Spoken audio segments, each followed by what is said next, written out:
Well, hello everybody. David back with you here. Greetings, patrons, Patreon patrons, roundtable members, and I'm also going to do this video just to let everybody watch it, just to do it today, just to help people know what the roundtable videos are like if they haven't seen any before. Hope you're doing all right. It's quite hot out there today. This is the 29th of May, and as I said in a previous video when I was talking about the future of the C.S. Lewis Society here in town, I was going to try and do another video for you this month to talk about some Lewis stuff of interest, and I'm just getting under the wire, aren't I? I sure am. Okay, well, let's see what we can talk about today. First thing up is no more Netflix movie news, so we'll take care of that. Also, let's see what it's, but speaking of movies now, let's talk about the new Tolkien movie. Now, if you didn't get to go see that in the movies theaters, I don't think it, well, I don't know if it's still in town or not, but I thought it wasn't going to be there long. I don't know, maybe I look and see, but it was supposed to be a biographical piece on J.R.R. Tolkien in his youth, before he wrote The Hobbit and Lord of the Rings, and the inspirations behind it and that sort of thing. So they tried to take Tolkien's early life and turn it into a story that would be interesting and told in a movie. The trailer, which you can obviously see online, you can probably see some snippets otherwise as well, but at any rate, the trailer, there was a lot of special effects thrown in to reflect Tolkien's imagination. You see on the movie screen Tolkien imagining the Black Riders and Sauron and just horrible things. And I thought, and a lot of us thought, well, we'll see what this is like. But there are a number of us who have gone to see the Tolkien movie, and we have been pleasantly surprised. I'm one of those who's been pleasantly surprised. I am not an expert on Tolkien by any means whatsoever. I've read his biography.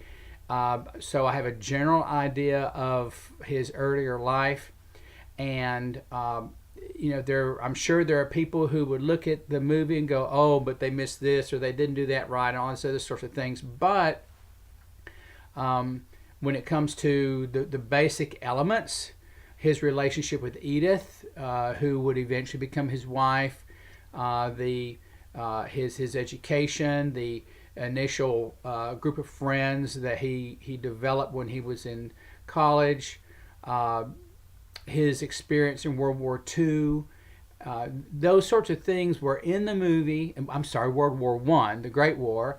Those sorts of things were in the movie, and you could tell what they were trying to do. That they were, obviously, it's a movie, so they're going to be collapsing things together, but they're trying to portray visually on the screen elements of Tolkien's life, and the effect of the war upon him and on his imagination. And I think that the movie bears more thought than some people are giving it. For example, I think perhaps another watching, I remember one time somebody wrote a comment about how there was nothing about Christianity in the movie, and I'm going, well, his Roman Catholic faith is there. His interaction with the priest, who was something of a guardian for him, is there. And I thought, well done. And then when there is this period of time where I think what they're trying to do is show Tolkien not literally walking around in no man's land, but imaginatively walking around in no man's land, or perhaps in something of a traumatic state, walking around in no man's land. And right out there, with all the explosions and the gas and everything else, is Jesus Christ on a cross. You have to look for it, but it's there. He is. It's the classic crucifix scene, but it's portrayed really you see it from behind. You see the cross and you see Jesus hanging on it from behind, which would be a way of portraying how, along with all the other horrors going on in no man's land during the war, that part of what was going on in his mind and in his imagination was his Roman Catholic faith. So it all blends in together. So at any rate, I would encourage you to go see it. Now, I want to also introduce you to something else. I've got a friend named Brenton Dickinson, who is a college, I don't know if he's a professor, but he's a lecturer up in St. Edward's Island up in Canada. And I don't know how we initially got to know each other. I do know that I arranged for him to come and see the kilns one day when we were over there. But he and I have been in touch through the years. And Brenton has a blog, and it's called it's a Pilgrim in Narnia. I'm going to put my eye out here in a second. A Pilgrim in Narnia. And recently, when the movie first came out and we were able to see it in the theater, Brenton had his own comments on the movie, and I encouraged him. One of the people encouraged him to in the verdict that he gave, because there were a lot of negative comments on the internet initially, but he was standing up against that, saying, "No, I think there's some positive things here," and so I and other people backed him on that. So I'll provide you with a link in the material accompanying this video, so you can go and read what Brenton had to say about the movie, and I think that you'll appreciate that. So that's my 2 cents on the Tolkien movie, which just recently came out. Now let's see. Oh, now here's something else that has been part of my thinking. Most of you all probably know that there was a biography done about C.S. Lewis by the journalist and historian A.N. Wilson and several years ago. And it's notorious. A lot of people don't like Wilson's biography, and that's mostly because he gets too Freudian. He speculates too much about what Lewis's traumatic childhood, and also some of his what's the right word I want? Just how he was just not very whole in his own person, especially regards to sex and these sorts of things.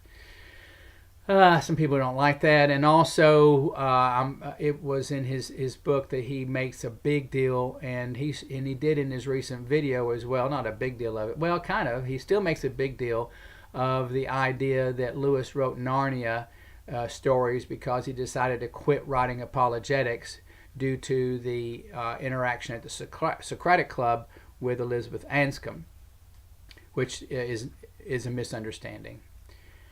There is a gentleman who lives in Europe named Arend Smilde. I believe his name is Arend Smilde. Arend's a fairly well-respected fella. I know that Michael Ward expresses appreciation for him, speaks well of him. And he has written a commentary on A.N. Wilson's biography, which I can also provide a link to that for you. But I bring it up because I'm reading it right now. It was like, I've never read A.N. Wilson's biography. I need to be sure I go ahead and read it. And I'm finding, as even Arend himself will admit, that it's a readable book. I'm enjoying reading the book. There's a lot in there about Lewis's father that's helpful, I think. There's a lot of it that's worthwhile reading. The problem, though, is I'm starting to get into some of those passages where it's going, first of all, we don't need to be psychoanalyzing Lewis in areas of his life that he certainly would not want us prying into. That and even though there's some evidence of some things from his letters and some other comments that he makes, it's like, why go into that? especially when Lewis himself was such a private man. Again,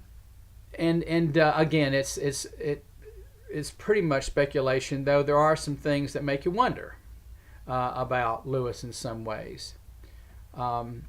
So anyhow, I just want to let you know, if you did know about Wilson's biography, why it is people don't like it, people don't recommend it. This is a reason why. You can read Smilde's article, and he takes it apart pretty well. But as some other people have said, it still bears reading. It's just that there are better biographies to read. And it certainly isn't like, a really great biography of Lewis, not at all. So I'll just leave that with you. I just thought I'd bring that up since I'm in the middle of reading it right now. Let's see what else we got going on. Okay, now, as I said in the last video from my office over at the UTC campus, is my plan to take the local C.S. Lewis Society and focus it at UTC, because it's going to be enough from my efforts to do a quality program at UTC. I think that's the direction that we should go, and that means that I'm not going to be holding regular meetings in Chattanooga for the general public. There will be occasionally meetings related to UTC, such as the one we already have in the spring, the annual C.S. Lewis lecture, that the public can attend. I'm going to keep the Facebook group going, because there's a lot of fun interaction that goes on with the Facebook page. And so there'll be elements there, but like I say, we're going to focus it at UTC, and with the idea that eventually it will develop into a Christian study center with a facility in the area and all the rest of it. So I think in the long run it's going to be a good thing. However, is that the right word to use?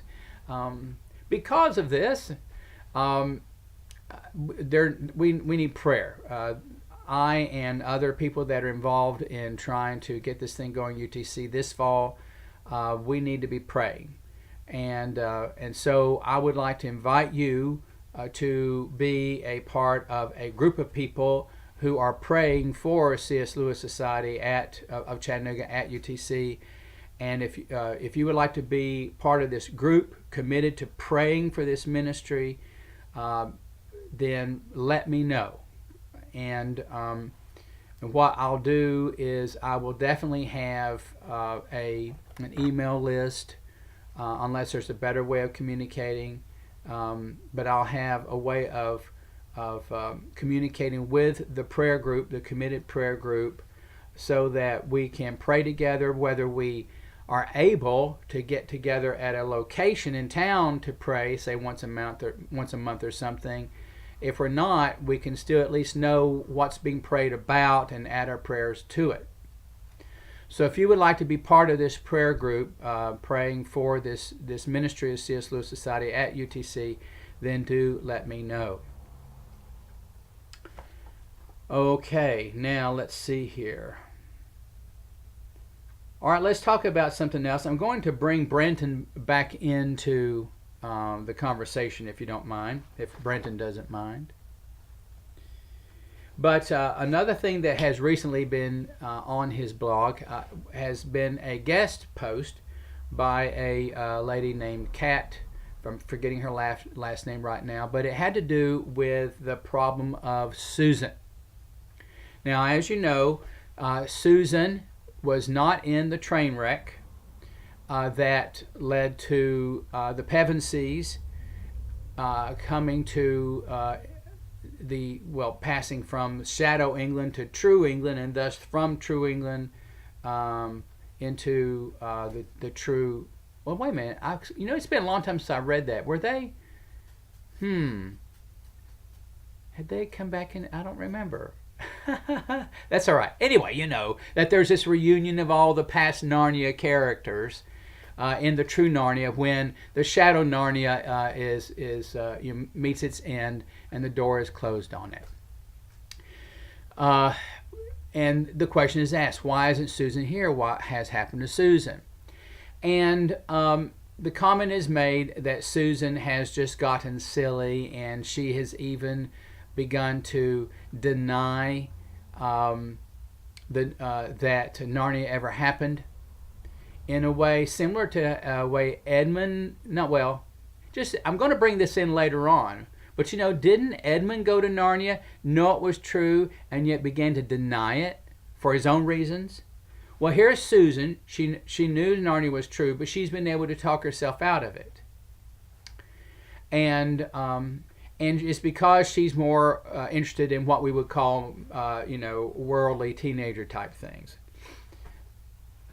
Now, what the guest post, and of course I'll have links to all this. What the guest post dealt with is the fact that there are some people who are sensitive to,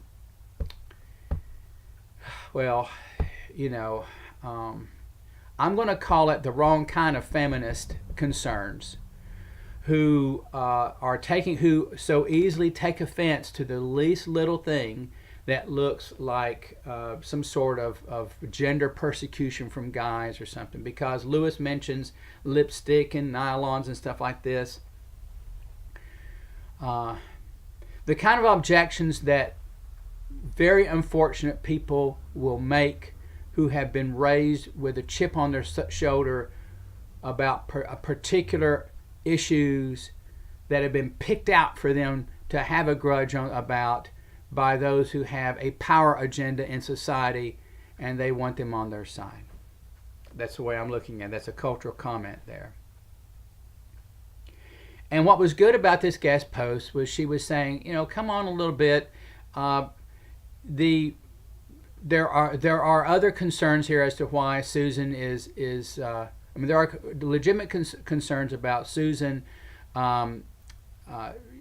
betraying of what she knew was true, and that Lewis is just trying to talk about concerns, I don't know, the temptations that Susan faced that people can really face.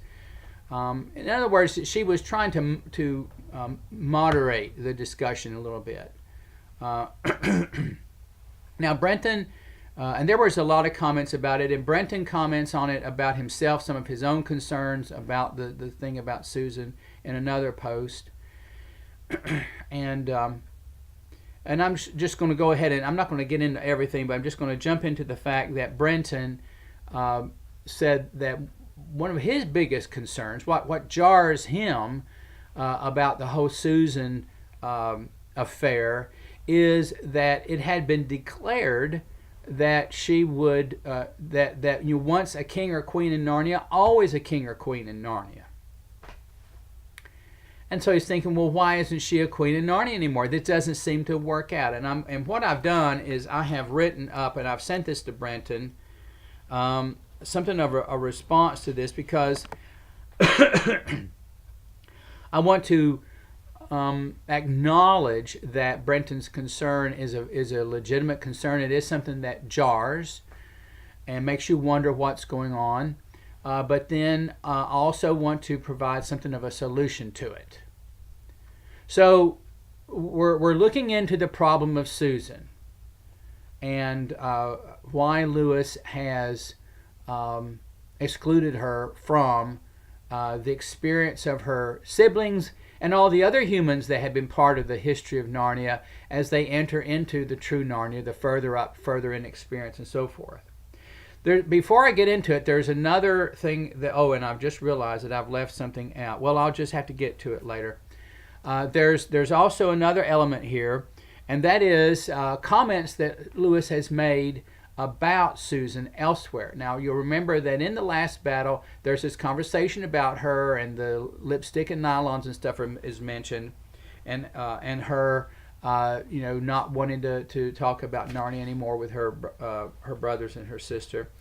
But in C.S. Lewis's letters to children, there's also a comment or two in there, and an important one that Brenton mentions and I mentioned as well is a letter that C.S. Lewis wrote to a boy named Martin on the 22nd of January, 1957.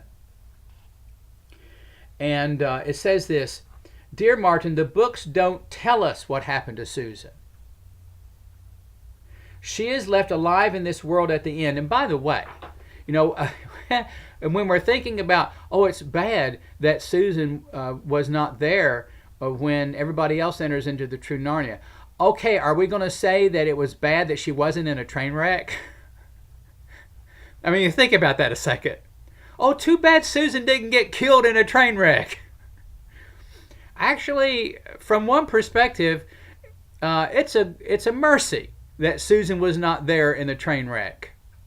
Especially since she was in denial about Narnia at that time. That could have really been a problem. It's a good thing that she was spared, probably. I think it's probably a good thing she was spared because she needed some time, okay? As Lewis says here. Let's go on. She's left alive in this world at the end, having by then turned into a rather silly, conceited young woman. Now, of course, Susan could have been silly or conceited when she was younger as well, but she's growing up, and sadly, she's staying a little bit silly and conceited. But there is plenty of time for her to mend. And perhaps she will get to Aslan's country in the end in her own way. And does Lewis go wink wink here? He goes on to say to Martin, I think that whatever she had seen in Narnia, she could, if she was the sort that wanted to, persuade herself as she grew up that it was all nonsense. Congratulations on your good marks and so forth, C.S. Lewis. Now, let me at this point just go ahead and read to you what I sent to Brenton. If I understand you correctly, your biggest problem with the apostasy of Susan from loyalty to Aslan is the declaration, once a king or queen of Narnia, always a king or queen of Narnia. Because of this statement, it seems that Lewis is being inconsistent in his world building or in his plot. How is it possible that this could be true of Susan, and yet then she denied the true existence of Narnia? How could she, a queen of Narnia, be absent from that reunion that takes place in the last battle? Her absence does indeed jar. That Lewis would have Susan apostatize is not totally unreasonable. So right now I'm thinking about, well, why would he even have her apostatize?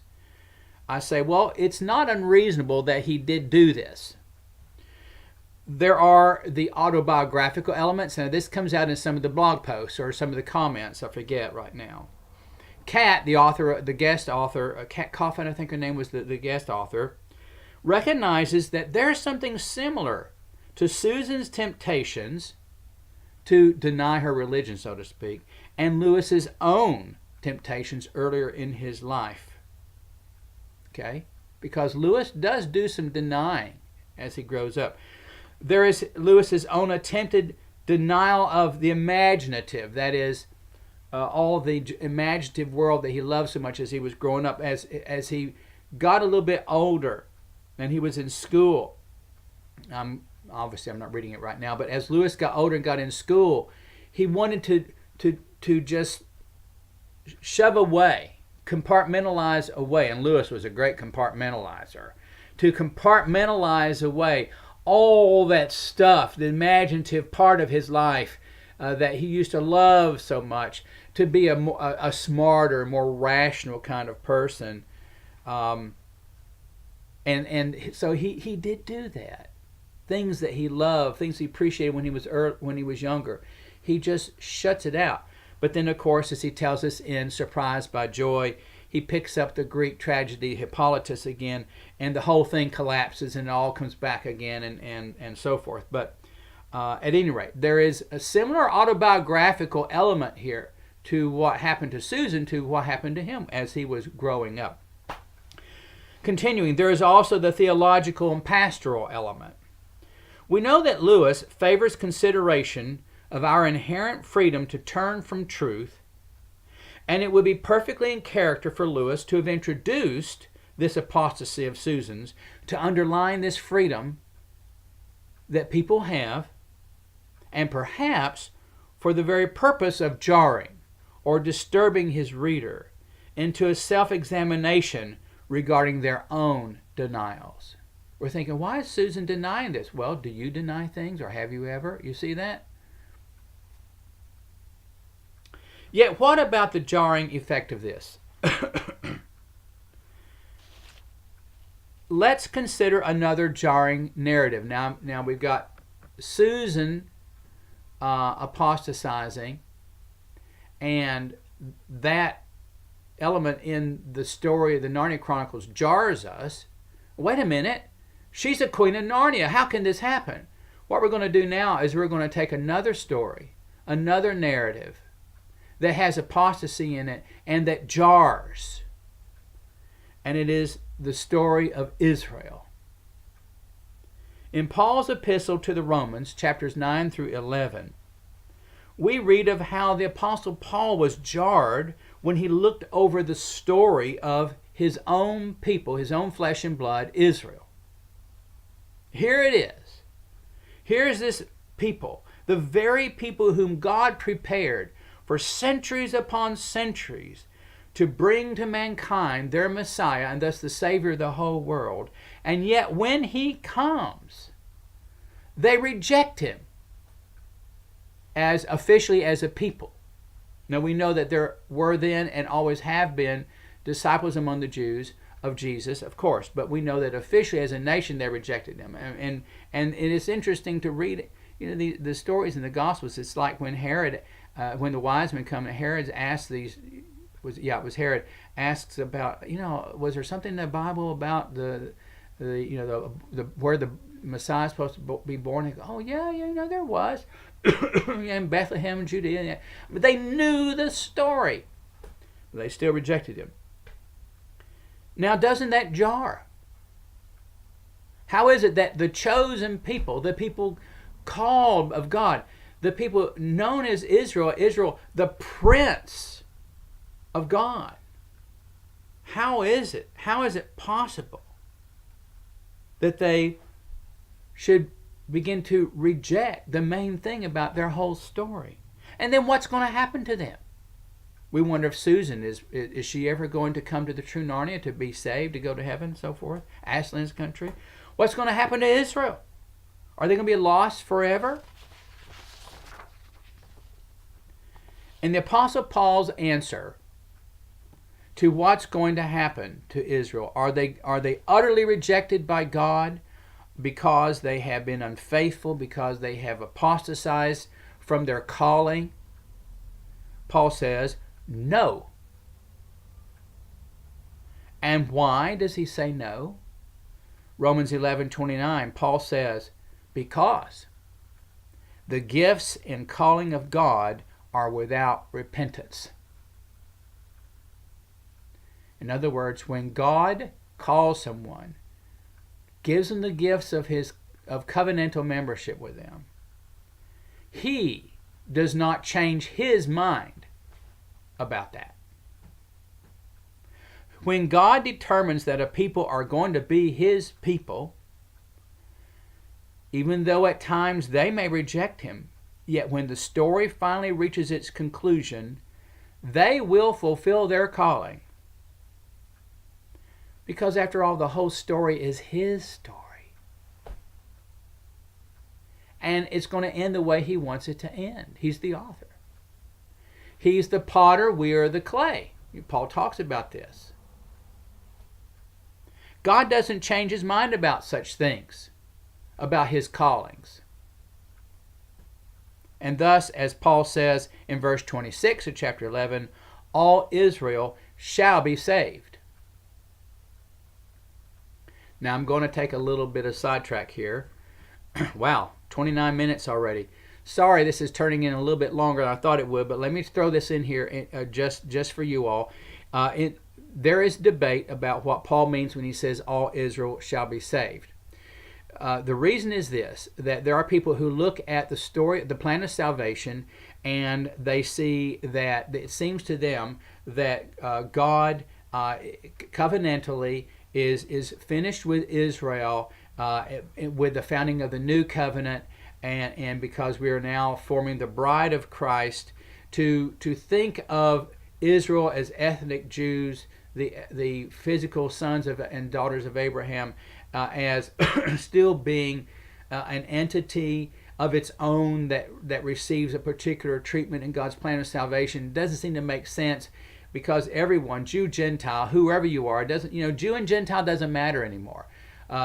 Israel, Greek, Syria, Iranian, Persian, whatever, all these different things, they don't matter anymore. We're all one in Jesus, and we're all saved in Him, and in His kingdom, and so forth. So they think that when Paul says all Israel shall be saved, he's thinking of the new covenant people, as elsewhere, for example, in Galatians, he speaks of the church as Israel.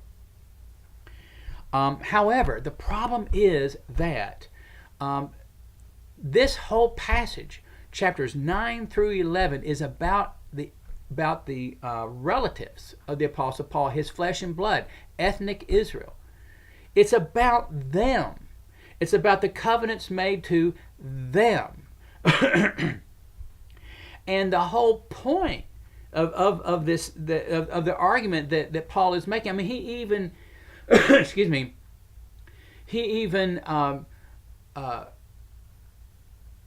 do I put this?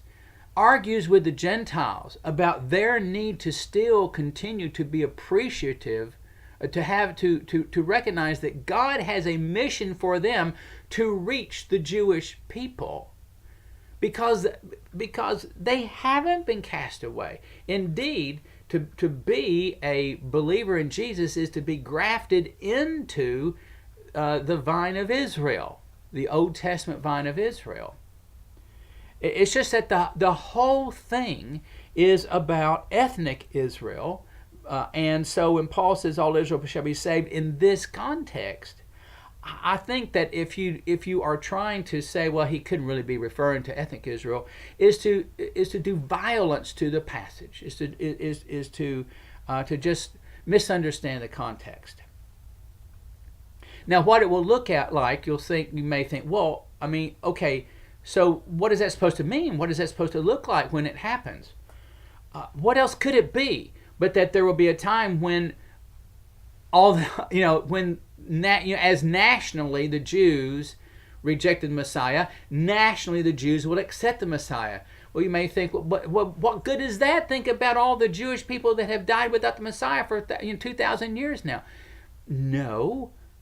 Remember that there are individuals and groups of people that represent the corporate community there. That just as Adam can represent mankind, the current generation of Israel that can represent the nation of Israel. So that what we're saying here is that we're talking about the culmination of a story. We're talking about the end of a story. We're talking about a purpose finally coming to fruition. That's what this is about. And Paul is saying here that there is still going to be a day when Israel herself is going to experience all the blessedness of all of the promises that were made to her as a people in the Old Testament. Okay, now I'm going to move on. Now let's go back to Susan. The gifts and calling of Aslan are without repentance. Aslan knew what he was doing when he included Susan in the four, just as he knew what he was doing when he included Edmund, who initially had his own problems. Susan may be rejecting Aslan presently, but as Lewis writes to Martin, there is plenty of time for her to mend, and perhaps she will get to Aslan's country in the end in her own way. In other words, not via train wreck. And let us remember Narnian time and also the Platonic true Narnia, true England idea. Susan is not with the other humans who have entered into the true Narnia. Yeah, she's missing. But what of it? They may spend years and years enjoying themselves there, while she is still in the very same hour of the train wreck. She might not have even heard of it yet. The way from the shadow England to the true England that connects with the true Narnia is not going away. The shadow Narnia is gone, but not England. Susan has time to return to her senses in her own way. And in the mind of Aslan, she is still a queen of Narnia. And she still has a realm, the true Narnia. It's just that she's just not there right now. Lewis will not tell us for sure what's going to happen, of course. He still wants to leave room for Susan to have her own role, to have her own will about it. Yet Aslan will not allow his glory to be tarnished by seeming to have made a mistake about crowning her. I would say she is still a queen. She will someday rejoin her fellow Narnian royals. She just has problems now. Again, as Edmund once had his own problems. Both Edmund and Susan had their character flaws from the beginning. In the process of events, as things turned out, Edmund gets the better of him. That's right. Edmund's faults get the better of him early on, and so he leaves his siblings for a vain pursuit. Okay, more Turkish delight. Susan winds up doing the same thing. It's just that she did it later, pursuing vain things. Now, Aslan was able to take care of Edmund. He is certainly able to take care of Susan. And then, as I say here, anyhow, with these meditations, I think it is possible for the apostasy of Susan, ever Queen of Narnia, to not be so jarring. However, it requires us to decide that in the end she does make it to Aslan's country. Why? Because Aslan is faithful to himself and faithful to her. Okay. So much for Susan and her apostasy. I've got some more. Let me just throw this out to you real quick. I just recently got a new book. It's called 8 Children in Narnia, The Making of a Children's Story by Jared Lobdell. It was published a couple years ago. I just ran across it because, as you know, I'm very much into the sources for the Narnia stories in regards to the London evacuees in World War II. I saw the title and I thought, whoa, I wonder if maybe he gets into the material that I'm getting into. He does not. First of all, Jared Lobdell has long been writing about Lewis and Tolkien. For many years, I've had this book of his, England and Always, Tolkien's World of the Rings. It was a very good book about Tolkien, the Lord of the Rings. This book, from what I've been able to read through it, is a good book. There's a lot of interesting stuff in here. However, he's trying to make, I get the initial impression that he's read Michael Ward's Planet Narnia, he disagrees with it, and he would like to see some other things be like the glue that holds the Narnia books together. And they are, as one person says here on the back, Lobdell delves into the sources of Narnia in C.S. Lewis's bookish childhood, his adult appreciation of the fairy tale, and an essential schoolboyishness that persists in Lewis. And so this book is good if you want to think about, he's pretty thorough, just about anything and everything that could have possibly influenced Lewis literarily when it comes to children's stories. So that's what that is about. And I'm going to be reading this before long. I'll let you know more about it later on, but I wanted to at least drop this your way, and in case you happen to run across it. He disagrees with Ward's thesis, and frankly, the way that the things that he says about it gives me the impression that he doesn't quite get it, that somehow he thinks that that Michael Ward is anticipating that Lewis expects people to kind of already have a knowledge of the medieval cosmology to pick up on what is going on. I'm thinking, no, you're missing it. By the way, if you don't know who James Lobdell is, he has been a book reviewer for the National Review. He's been an editor of a Tolkien Compass. He's taught in several colleges, including Carnegie Mellon University in Pittsburgh. He's written a good number of books besides the 2 that I have shown you here. And he actually corresponded with C.S. So he's older. He actually corresponded with C.S. Lewis. He has continued to correspond with Douglas, has been friends with a number of Inklings, and he has known in person Owen Barfield and Christopher Tolkien. So he's a guy that's got a good personal feel for the Inklings world. Anyway, I think I'm going to have some problems with this book, Eight Children in Narnia, but I'm also looking forward to reading it because it's going to be a real study of children's literature in Lewis's life. Okay, that's all I have for now, and besides, it's going to be 45 minutes when this thing is done. What I would like to do tomorrow is the Ascension, one of the most important feast days in all the Christian calendar, because the reason Jesus rose from the dead on Easter was so that he could ascend to heaven and sit at the right hand of the Father. Okay, so this is like the culmination of this whole thing. He's been popping up and showing himself to people and interacting with people for 39 days now. Day 40 is tomorrow, and on that 40th day since he rose from the dead, he ascends to heaven and begins his kingly reign, where he is to rule until all his enemies are brought under his feet, and then come back again, and the real celebration is going to begin. And as a way of celebrating Ascension tomorrow, I am linking to this video a message by John R.W. Stott on the Ascension, which is classic Stott. It's just good basic Bible doctrine. I would like to think that there is a place where Jesus is sitting down, because he is a real man with a body, and he probably wants to sit down now and then, but we won't get into that right now.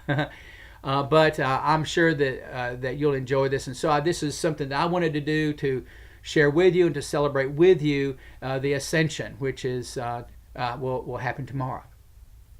But in the meantime, God bless you all. We'll stay in touch. Thanks for your support. Huge, huge encouragement. Thank you so much. And I'm going to be giving you news soon. In fact, this afternoon I'm meeting with someone to talk about how you might be able to make contributions to the C.S. Lewis Society working at UTC and get a tax deduction for it. But I'll let you know if that gets worked out. But in the meantime, God bless, and y'all take care.